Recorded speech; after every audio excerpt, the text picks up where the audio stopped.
How did you choose a college? So I came to Cambridge for the first time on an open day.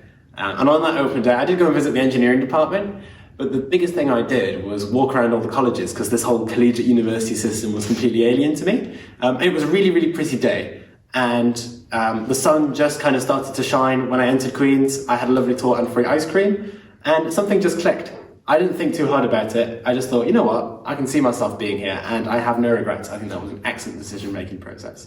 Added on to that, Queen's is only a 10-minute walk from the engineering department, so I did myself a solid in that respect. What did you put on your personal statement?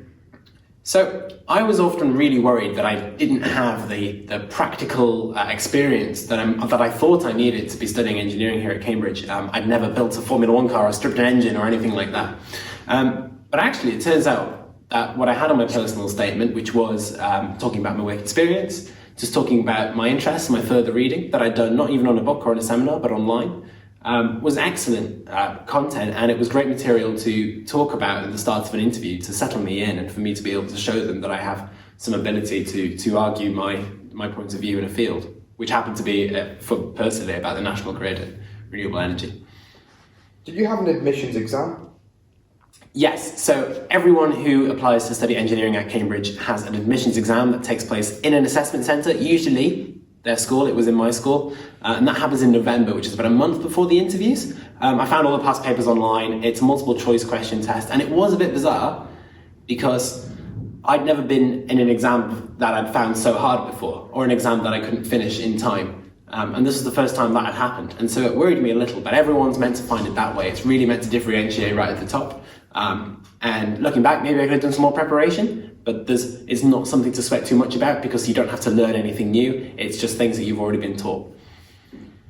How did you choose your course?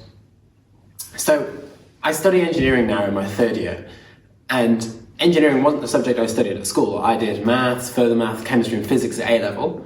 And so I thought, well, is engineering really the choice for me? The reason I was thinking about it was because I didn't want to do something too theoretical. I cared about issues like climate change, and I thought that engineering might be the best vehicle for me to be able to address those kinds of issues like in future. And so to make myself certain that engineering was the course for me, I asked loads of questions at open days. I went to far too many, and I also did go to other departments, especially at the start. And now what I've realised actually is that engineering, by looking at the course, well, by having been through the course, but also by looking at the syllabus before I arrived, follows on very nicely from maths and physics A-level. Why did you apply to Cambridge? So I come from a small town in North Wales, and I visited everywhere in the country, almost, on open days. And actually never ended up applying to Manchester or universities in London because I didn't like that big city feel. On the open day, I really fell in love with the whole collegiate system in Cambridge, and it was helped by, of course, the league tables, in which Cambridge ranks very highly for engineering.